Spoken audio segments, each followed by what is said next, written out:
India की fastest XR है on record. ये ऑन रिकॉर्ड 298 का, ये तो सोचो। ओके, तो what is AFR, air to fuel ratio? यहाँ पे पावर बना रही है, तो इसके बाद अगर तुम red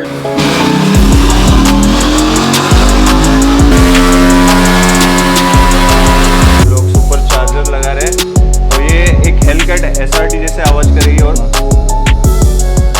welcome back to the channel. As you all know, अभी हमें मुंबई में एंड अभी हमारा निकलने का प्लान बन रहा है घर के लिए, बट उससे पहले एक एक्सक्लूसिव कंटेंट हम आप लोगों के लिए लेके आए हैं। हम करने जा रहे हैं जो अपनी अप्रैलिया 457 का, जो कि यहाँ पे है टोक्यो, इसका डाइनो रन।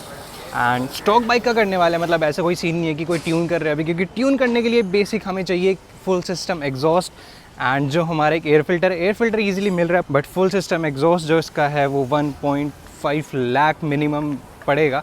तो अभी उतना बजट नहीं है, तो उसको ट्यून तो अभी नहीं कर रहे। ट्यून भी करते तो वन इन इंडिया होती, सबसे पहली बाइक ट्यून होने वाली जो कि डाइनो टेस्टेड होती।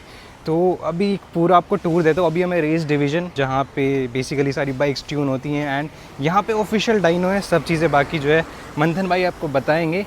अभी का बेसिक सीन यही है कि हम इसका करने वाले एक डाइनो रन की स्टॉक में एक्चुअल में अप्रैलिया कितनी पावर देती है, एंड उसके अंदर भी बहुत सारी चीज़ें हैं जो आपको नहीं अभी तक क्लियर होगी कि ऑन क्रैंक पावर क्या होती है एंड ऑन व्हील पावर क्या होती है। तो वो सब चीज़ अभी मंथन भाई आपको एक्सप्लेन करेंगे। एंड एक मेजर चीज़ आप देख सकते होंगे कि ये जो आप देख रहे हो ये थोड़ा बर्नआउट का कमाल है। तो हमारा जैसे पहले टायर था, इसमें यूरो ग्रिप था, अभी टायर चेंज हो चुके हैं। डाइनो रन अभी ईजी हो जाएगा क्योंकि वो टायर बिल्कुल ख़त्म हो चुका था। मैं एक क्लिप डाल रहा हूँ तो देखना कैसा वो हाल हो चुका था। And here is race division, don't जज a book by its cover. इंदर कुछ ऐसी चीज़ें जो इंडिया में खाली इधर ही मिलेगी। तो हियर वी आर। क्या हाल है मंथन भाई? Long time no see. Long time. तो ये एक फास्टेस्ट तुम XR देख सकते हो, इंडिया की फास्टेस्ट XR है ऑन रिकॉर्ड। वैली रन में इसने फास्टेस्ट मारा है। And here you can see, here is GT 865 जो कि बिग बोर किट है, एंड हेयर इज़ GT जो कि 48 bhp प्रोड्यूस कर रही है ऑन व्हील। ऑन क्रैंक जो चीज़ें हैं वो अभी मंथन भाई आपको सारी एक्सप्लेन करेंगे। And here is a dyno जो कि वन इन इंडिया है। इंडिया में कहीं भी ये वाला डाइनो नहीं है। बाकी इसके बारे में जो डिटेल्स है सारी मंथन भाई देंगे आपको अभी। तो चलो बाइक अंदर लगाते हैं एंड करते हैं उसका रन स्टार्ट। बाकी डिटेल्स आपको धीरे धीरे हम देते रहेंगे वीडियो में। क्या आपने कभी सोचा है कोई 6R 298 मार सकती है? ये सही में मारती है।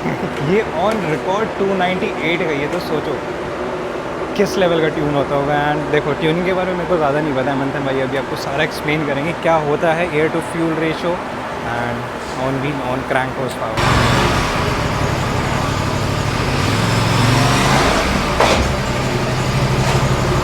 जैसे हर बाइक का व्हील बेस लंबा और छोटा होता है, इसका व्हील बेस छोटा है।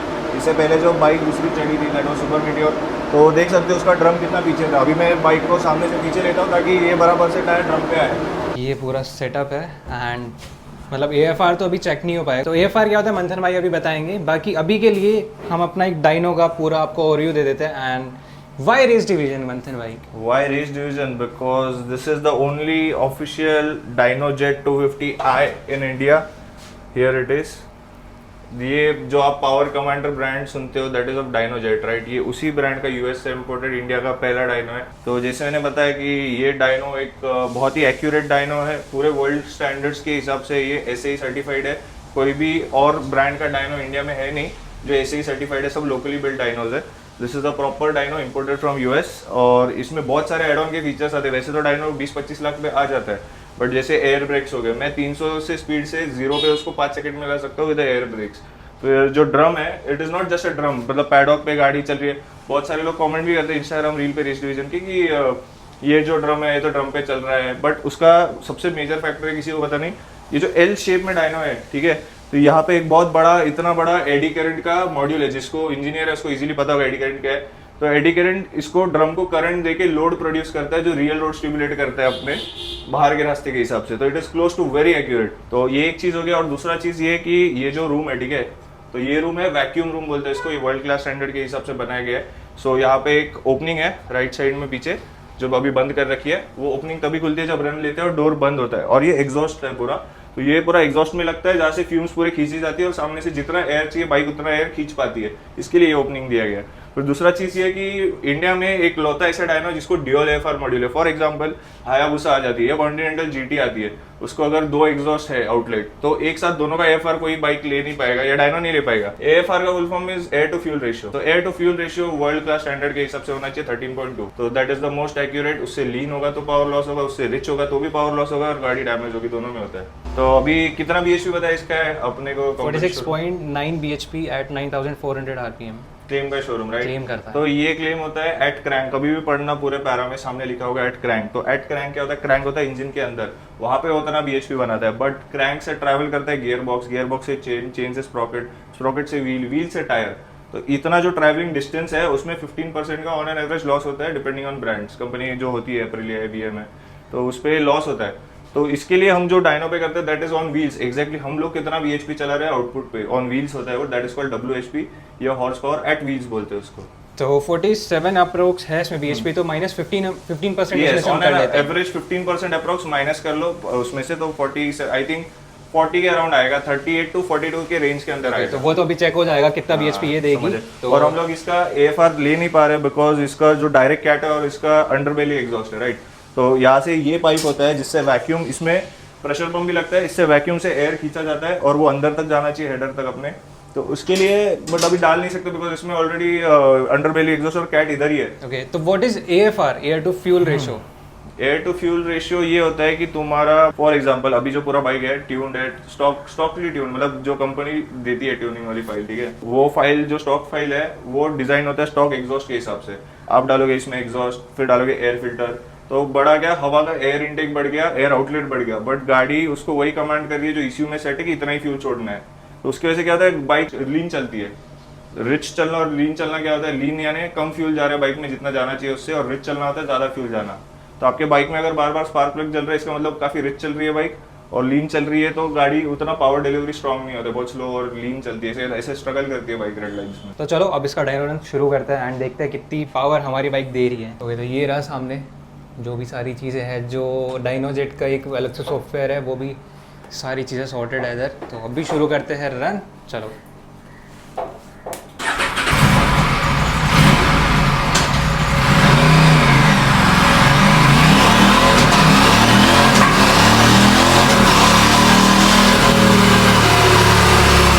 सो ये हेडफोन्स लगाने ज़रूरी है इधर, वरना कानों की पूरी हालत हो जाती है, क्योंकि बोला वैक्यूम में तो आवाज़ बहुत ज़्यादा गूंजती है एंड एप्रिलिया की आवाज़ भी बहुत ज़्यादा लग रही है। एक छोटा सा रन अभी हमने लेकर देखा और ट्राई कर रहे थे जस्ट।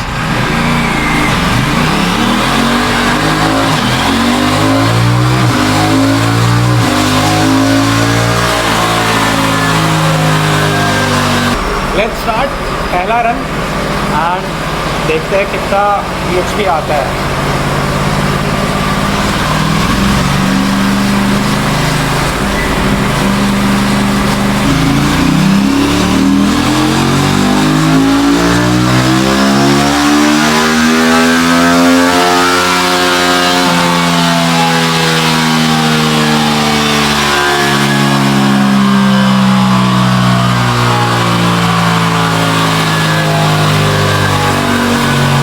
ओके सो गाइस, पहला रन में 4th गियर में लिया था and as you can see 43.7 bhp, max RPM 9200 and वो जितना है, तो बाइक अभी 43 प्रोड्यूस कर रही है। एक दो रन अभी और लेके देखेंगे।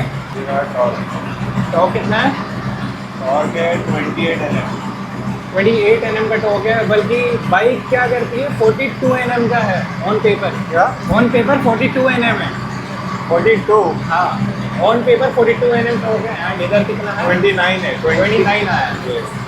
तो लेट्स गो, एक और रन लेके देखते हैं कितना बीएचपी देगी। तो ये हमारा पावर ग्राफ है। तो ये नीचे वाला जो है ये आरपीएम है, ठीक है, 3000, 4000, 5000। Okay. तो कौन से आरपीएम पे कितना बीएचपी बना रही है वो एग्जैक्टली दिखता है, ठीक है। तो यहाँ पे मैक्स पावर जो बना रही है 43.7, that is almost 44 WHP on wheels. और आरपीएम है 9281, तो वहाँ पे एग्जैक्ट पीक आरपीएम बना रही है अराउंड यहाँ पे 9281। पीक आरपीएम इधर आ जा रही है फिर इसकी, यहाँ पे पावर बना रही है। तो इसके बाद अगर तुम रेड लाइन तक भगाए जा रहे हो तो कोई मतलब नहीं, क्योंकि वहाँ से पावर लॉस होता है। ओके ठीक है, तो ये जो भी है, और यहाँ पर एक फ्लैट कर्व है, ये थोड़ा सा और ऊपर जाएगा ट्यून करने के बाद, और यहाँ से तुमको जो पुल मिलता है अचानक से वो भी दिख रहा है यहाँ पे। दिस इज पूरा एनालिसिस बाइक का।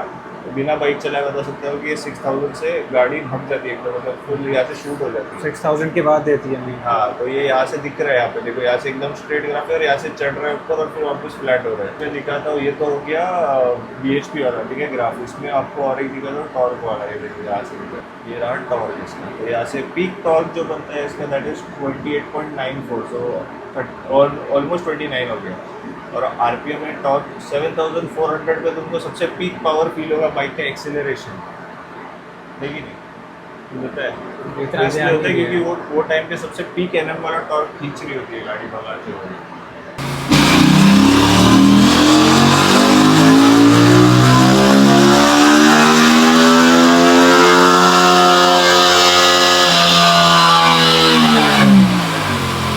Run number 2 guys. So run number 2 में जो तुम ये पावर डिफरेंस छोटा सा डिफरेंस देख रहे हो, इसके लिए बिकॉज ये फिर भी पता है 1 bhp का डिफरेंस है, and this is very accurate. ये इसके लिए क्योंकि पहले बाइक गर्म नहीं था, उसका फर्स्ट बेस लाइन था। अभी बाइक गर्म हो चुकी है, तो बाइक हमेशा जब गाड़ी गर्म होती है, ऑप्टिमम टेम्परेचर पे होती है, तब मैक्स पावर बनाती है। तो हम लोगों ने इसके लिए 2 रन लिए। अभी हम 5th गियर रन लेने वाले हैं। तो मेरे टेस्ट तीसरे रन में 5th गियर पे जो हमने किया है उसमें हमारी हॉर्स पावर आई है 44.21। क्या कहना चाहेंगे? तो इसके लिए आई है बिकॉज बाइक जो है 4th गियर पे उन्होंने अगर सबसे ज़्यादा पावर बनाती है, बट जो शॉर्ट गियरिंग बाइक से नॉर्मली ज़्यादा गियर पे बनाती है पावर। तो इसके लिए हम लोगों ने 5th गियर रन लेके देखा कि इस पर BHP ज़्यादा बन रही है कि नहीं, और वैसा सही है कि प्रॉपर 1 bhp का गेन हुआ है, ऑलमोस्ट 0.5 bhp का गेन पकड़ लो इसमें। जैसे मैंने बताया आपको, ब्रांड के हिसाब से क्रैंक से लेके टायर पे अलग अलग व्हील हॉर्स पावर जनरेट होता है क्रैंक से कंपेयर किया तो ऑन एन एवरेज 10-15 to 20% का लॉस होता है डिपेंडिंग ऑन ब्रांड। तो हम लोग को ये पता चला कि एप्रिलिया कम लूज करती है पावर क्रैंक से व्हील तक, तो दैट इज 10% जो हम लोगों ने कैलकुलेट। टॉप स्पीड रन लेके देखते हैं। यहाँ पे डेफिनेटली थोड़े फैक्टर्स होते हैं कि मतलब ये कंट्रोल्ड एनवायरनमेंट है, तो यहाँ पे सेफ होता है। टॉप स्पीड रन करना है तो डायनो पे करिए, रास्ते पे मत करिए, या तो रेस ट्रैक पे करिए। तो उसके लिए आपको ये फैक्टर आता है कि विंड, आप जो बोलोगे कि नहीं विंड उधर अलग होता है, रास्ते पे इधर अलग होता है, हाँ वो एक फैक्टर है। बट जितना टॉप स्पीड इधर जाएगी उतना ही रास्ते पे जा सकती है, डिपेंडिंग ऑन स्लोप, विंड। फिर तुम्हारा वेट भी मैटर करता है कि कितना वेट है तुम्हारा। उसके लिए एटलीस्ट राइडर 70-65 kg का होना चाहिए। कम वेट होगा तो फिर फास्ट जाएगी बाइक ऑफकोर्स, और टॉप स्पीड फास्ट पकड़ेगी। तो चालू करते हैं हम लोग डायनो पे देखते हैं। और ये जो ड्रम है, वापस आपको एक बार बता देता हूँ कि ये जो ड्रम है ये करंट जनरेट करता है वहाँ से, और ये ड्रम पे लोड आता है, वो एकदम फ्री नहीं घूमता है जैसे घूमना चाहिए। जैसे पैडॉक पे लगा टायर घुमा दिया वैसा नहीं है, ये चीज़ अलग है डायनो पे।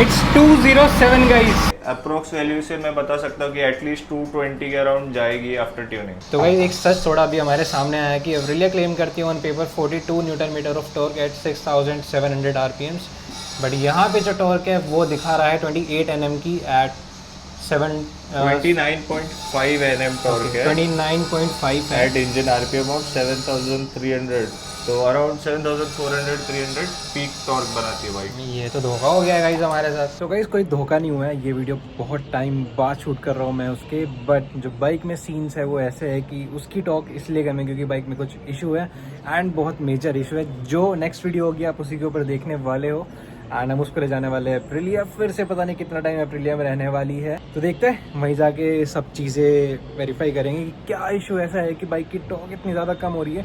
मतलब मेरे को फील हो रहा था कि थोड़ी कुछ कमी लग रही है बाइक में, शोरूम वालों ने बोला सही है, बट अभी ऑफिशियली मेरे पास डायनो रिजल्ट्स है तो मैं जाके क्लेम कर सकता हूँ वहाँ पे। तो भाई रिजल्ट आपने सारे देख लिए, हमारे सामने हैं। अब मंथन भाई से पूछते हैं कि अभी तक मतलब यहाँ पे कितनी बाइक्स आप ट्यून कर चुके हैं, क्या रिजल्ट रहा है अभी तक उनका। बाइक का तो मैंने काउंट नहीं रखा है, बट रिसेंटली 7 महीने से मैं एक्सेल शीट रख रहा हूँ, तो 48 प्लस बाइक्स ट्यून हो चुकी है। उसमें 90% सुपर बाइक्स है, बाकी इंडियन बाइक्स में सिर्फ 390 और GT 650। तो वैसे मैं बहुत सारी बाइक ट्यून कर चुका हूँ, और मुझे 4 कैटेगरीज में वैली रन में बेस्ट ट्यूनर का ट्रॉफी मिला है। बिकॉज जो भी बाइक फर्स्ट आती है उसको पूछा जाता है कि तुम्हारा ट्यूनर कौन है, तो वो कैटेगरी में उसको ट्रॉफी मिलती है एज अ बेस्ट ट्यूनर। तो उसमें मेरे को 4 ट्रॉफीज मिली है। तो सीन सारा ऐसा है गाइज, अगर आपको बाइक ट्यून करानी है तो बेस्ट जगह ट्यून करने के लिए रेस डिवीजन। ओके गाइज, तो इस वीडियो में इतना ही था। बेसिक मैंने आपको बता दिया क्या सारा सच है एप्रिलिया का, कितना वो पावर देती है एंड कितना टॉर्क देती है। तो इस वीडियो में इतना ही, मिलते हैं नेक्स्ट वीडियो में। Till then take care, bye bye. तो इधर ये वाला डायनो बॉक्स है एंड मंथन भाई ये क्या है, कुछ बता रहे थे आप? ये बहुत ही टॉप सीक्रेट प्रोजेक्ट चल रहा है अभी। फर्स्ट मेरा कार का प्रोजेक्ट है, और इसमें हम लोग सुपर चार्जर लगा रहे हैं। तो ये एक हेलकट SRT जैसे आवाज़ करेगी, और उसके लेवल की कार है ये। तो वो मैं बताना अभी नहीं चाहूँगा, जब हो जाएगी रेडी 2 महीने बाद आप देख लेना कौन सी कार है। Okay, और ये तो काफ़ी फेमस बंदे की कार है, तो इसलिए मैं अभी नहीं बता रहा, ये सब सीक्रेट रखा है। जब हो जाएगी रेडी आपको समझ जाएगा किसने वाला है। चिल्ला चिल्ला के सबको स्कीम बता दो। तो गाइस थोड़ा सा आपको ना एक छोटा सा हिंट देता हूँ, बस कलर रिवील करूँ। हम लोग सुपर चार्जर लगा रहे हैं, तो ये एक हेलकट SRT जैसे आवाज़ करेगी। और बस अब समझ सकते हो तो समझ जाओ। Bye bye.